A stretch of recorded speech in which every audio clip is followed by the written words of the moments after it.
about going against this amazing Green Bay Packers defense and all they present? They're good. They fly around. They get to their zones. They come after the run. They get after the quarterback. They play with a lot of speed. They don't second guess themselves. So they're a good group. Joe, the pressure that they bring, you got 8 sacks, almost 18 quarterback pressures, things like that. Just the importance of, is there even more importance this week of trying to get it out super fast? I think when you build a plan for certain things, and I think when you go through your progressions and you go through your reads, it's always built to get the ball out in certain timing. So I think you just got to, kind of rely on your training and going through your progressions and listening to your feet. I think the rest will take care of itself. It's just part of the game.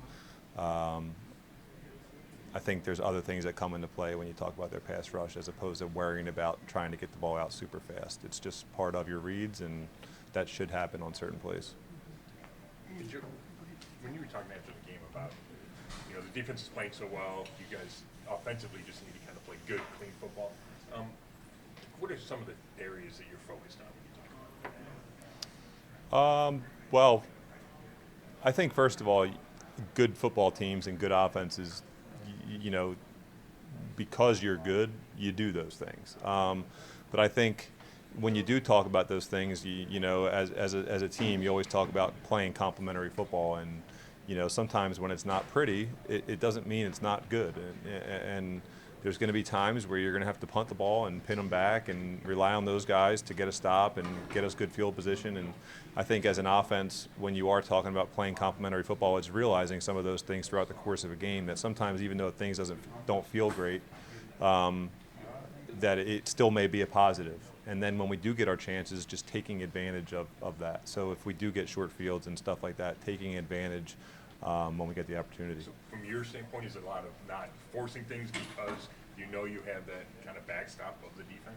Right. It's just playing within yourself. And like I said, there's going to be times in a game, I think, where you do start to, feel like maybe we're not doing, what we want to on the scoreboard. So then you start to press, and, we don't have any reason to do that. Just continue to play our game. And I think it's just a good reminder in general for this league, is to let the game come to you a little bit, and you never know how it's going to play out in the third and fourth quarters. Hey, Joe, the Ravens defensive backs really had your receivers covered tightly. Is there anything scheme-wise going forward that you guys can do to change that? I think each week we're looking at different ways to make things a little bit easier and get guys in some space, because anytime you get good athletes in space, that's when big plays happen, and that's what you need to do in this league in order to kind of put points on the board, is get some of those chunk plays. But at the same time, you're going to play some games where things are tight, and you got to be able to operate in those environments. Baltimore is a good defense, and they have been. They're traditionally a good defense, and they got some good players over there. So, sometimes it's going to be tough, and you just got to make it work. Is there anything that you can do in a regular work week to accelerate syncing up your timing with your receivers and make sure that you have a little bit more going with Sed and with Jerry? Is there anything that you could do? I remember Amari used to always say that you guys were texting back and forth all the time and doing things, just communicating frequently. Is there anything more that you can do with your top skill players to get that going? I don't know about more. I don't think timing is usually an issue with us.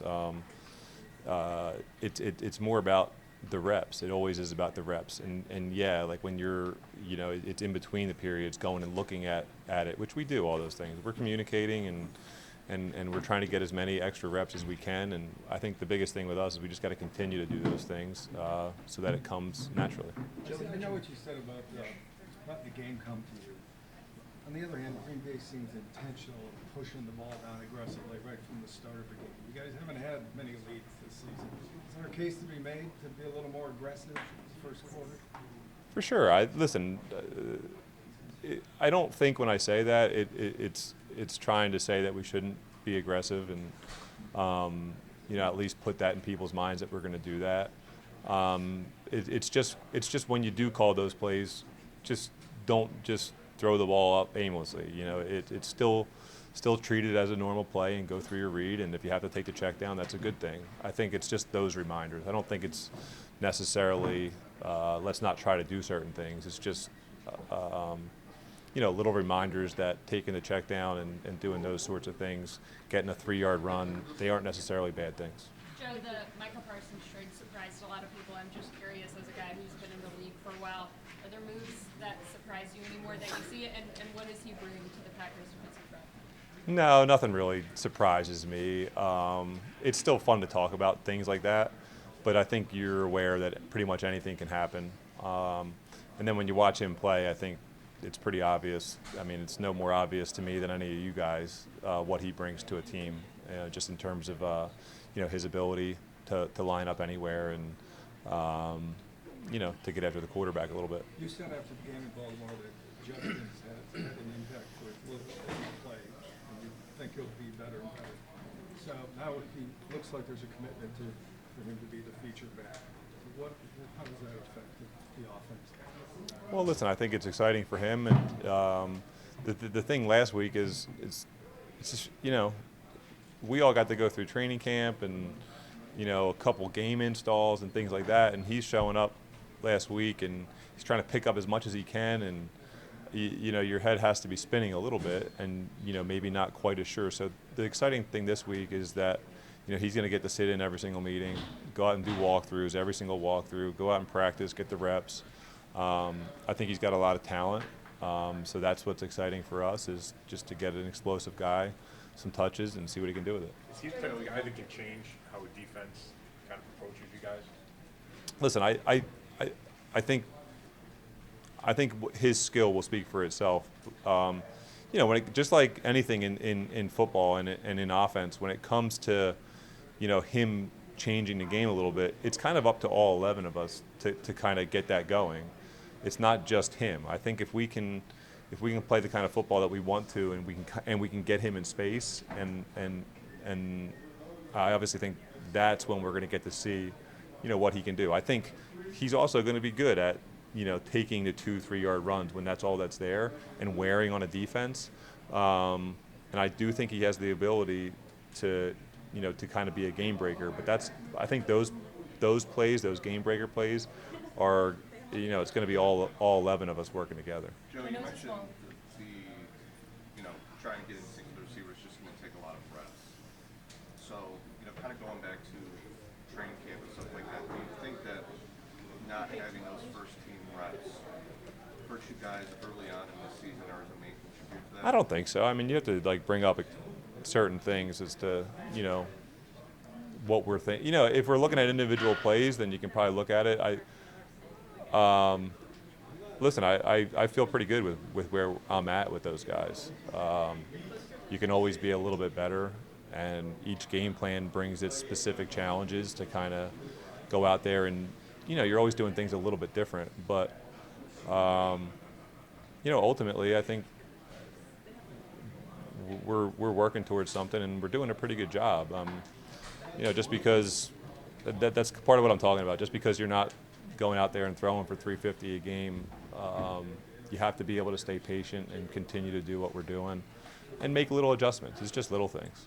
How nice will it be for you to have Jack Conklin back if he can play this week, and also have Dewan for the whole game if he's okay? Yeah, I think anytime you get the main guys up there, that's what you want. But listen, this game is built on everybody being ready to play, and I think Cornelius has done an awesome job stepping in and doing what he's done. So, throughout the course of a game and throughout the course of a season, for sure, that different people are going to need to step up. So I think we feel confident in going that way.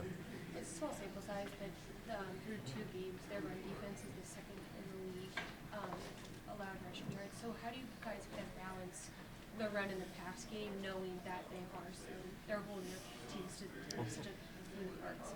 Yeah, they're good. They got a good front. it always presents challenges. That's what defenses are trying to do. They're trying to stop the run and make you one-dimensional and then get after the passer. So it's our job to match that physicality and, and do the best we can in those areas of the game. I mean, that's the constant battle. Anytime you're going against a team with a good front, though, they obviously, it's a challenge, and that's what we're getting ready to do this week. The effort to open up the passing game, does facing a defensive line like the Packers, that's similar in some ways to the defensive line that you're facing every day in practice, help? I think so. Anytime you get to go against Myles Garrett and the front that we have, it's good practice. I mean, those guys are, there's nobody better.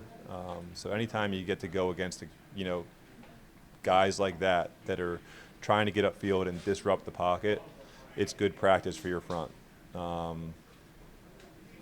You're going to get beat by Myles Garrett, but I think if you have the right head to stay in there and realize that you're getting better from it, then yeah, it's a huge advantage to go against that every day.